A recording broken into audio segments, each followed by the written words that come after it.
Davenport City Council says they'll rely on public opinion before making a final decision on plans for the riverfront. And the state of Illinois is cracking down on gun trafficking with much higher penalties on the line. WHBF is local for you. This is Local 4 News this morning. Good morning. We've made it to the middle of the week. Thanks for watching Local 4 News this morning. I'm Scarlett. Davenport City Council has started laying the groundwork for some big decisions involving the riverfront's future. Aldermen held a work session Tuesday to open the discussion about what should take the place of the old Rhythm City Casino. The boat itself will be moved in March. Last night, city leaders decided to accept proposals for a water-based attraction. They say the final decision will involve plenty of public input. We want something extraordinary at the foot of Maine. There's a lot of ideas about what that is, and so that's where the public input comes in. I think there is a mixed perspective on does it stay, does it go? There's a lot of history. Some of the next steps the council will take will involve getting public opinion on any serious proposals they get. Tonight, Davenport City Council will consider a plan to save money on its busing system. They'll discuss joining with other parts of the Quad Cities. The plan would link Davenport City Bus Transit System with the MetroLink system used on the Quad Cities Illinois side. The city says the move would simplify travel for riders and save money. Tonight's City Council meeting gets started at 5:30 in Council Chambers. Funeral services have been set for former Davenport Mayor Bill Gluba's wife. Patricia Trish Gluba died unexpectedly at home Sunday. Visitation will be this Friday from 4 until 7 at Halligan McCabe Devries Funeral Home in Davenport. Funeral services will be Saturday morning.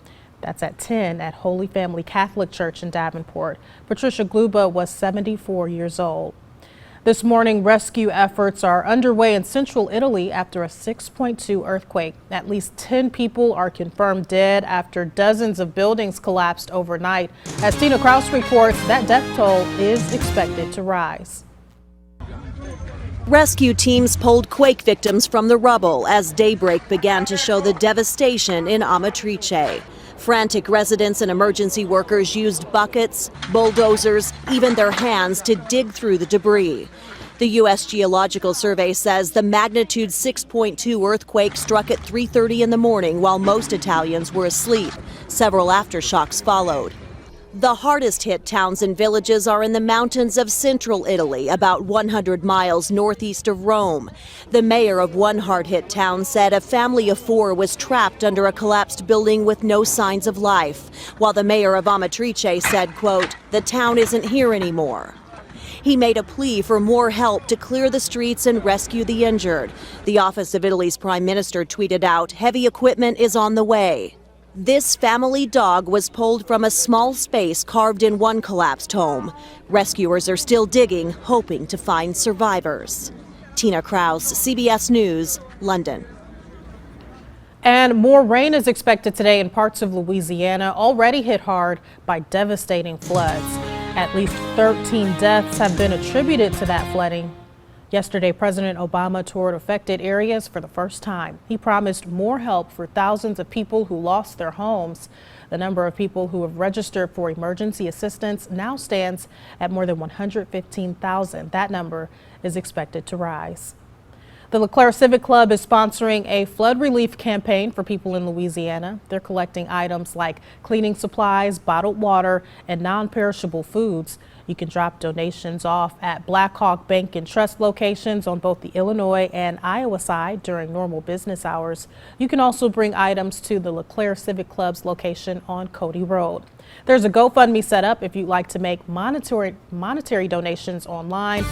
We've got that link on ourquadcities.com.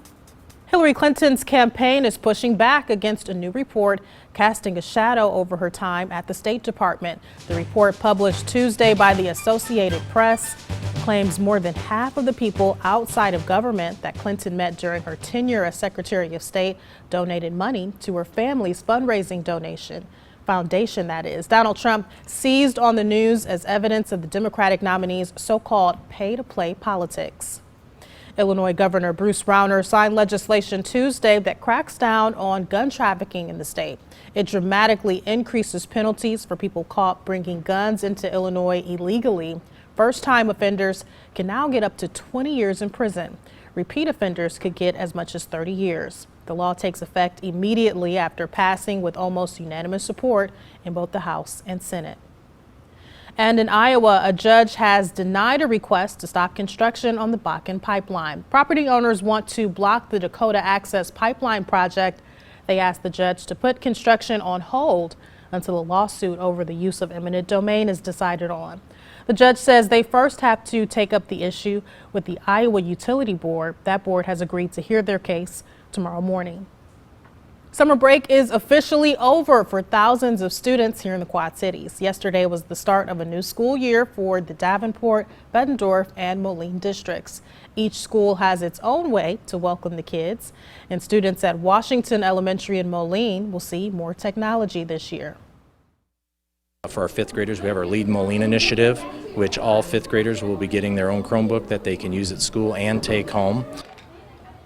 North Scott and Eldridge and the Central DeWitt school districts also started their academic year this week. And checking in with meteorologist Anthony People, something important for students to know as they head out to the classrooms this morning or parents dropping them off this morning. We're dealing with some heavy rainfall in some areas. Yes, moderate to heavy rain moving through the Quad Cities areas into the east right now, Emily, but I'm sure there will be a few kids out there just stomping in the puddles having a good time this morning. Well, good. Make the best of it as you head into school. Now, you did say that we will still see some dry hours, but that doesn't mean we're done with the rain just yet. Yeah, we're definitely not done with the rain, but after we get this rain out of here this morning, we will see only isolated showers. Notice there are just a couple of isolated showers off to the west.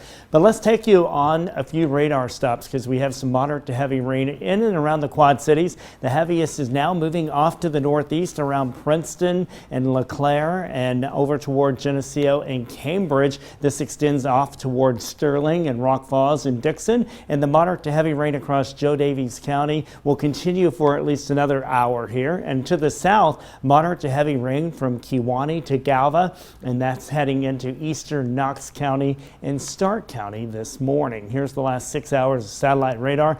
It started out rather quiet at around midnight, but then little showers started popping up, and before you knew it, we had thunder and lightning going on, and these showers and thunderstorms have dropped some heavy amounts of rain across the area. We'll be showing you some of that. Galesburg approaching 2 inches of rain already.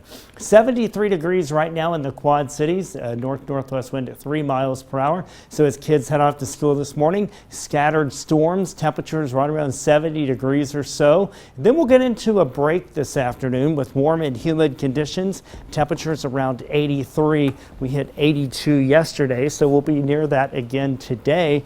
And then late this afternoon, some more scattered showers and storms will develop. Late this evening into early tonight, we could have a few strong storms that we'll have to watch. They could have some damaging winds, some hail, maybe an outside chance of a tornado. But again, the biggest threat from all of these storms moving in today and tonight will be the heavy rain. And to the southwest of us this evening through tomorrow morning, we do have a flash flood watch in effect. So those chances will just sort of continue for us. You want to keep that umbrella close by for sure. Yeah, because even after we get a little bit of a break here for Thursday and Friday, we have more rain coming in for the weekend and early next week. But we'll have all those details coming up. Right, a very wet ending to the month of August. Thanks, Anthony. This man says being ignored never felt better. An update on his life after undergoing one of the few full facial transplants after the break.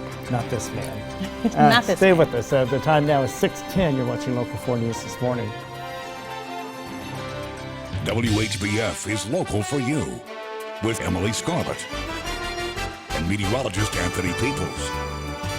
This is Local 4 News this morning in high definition.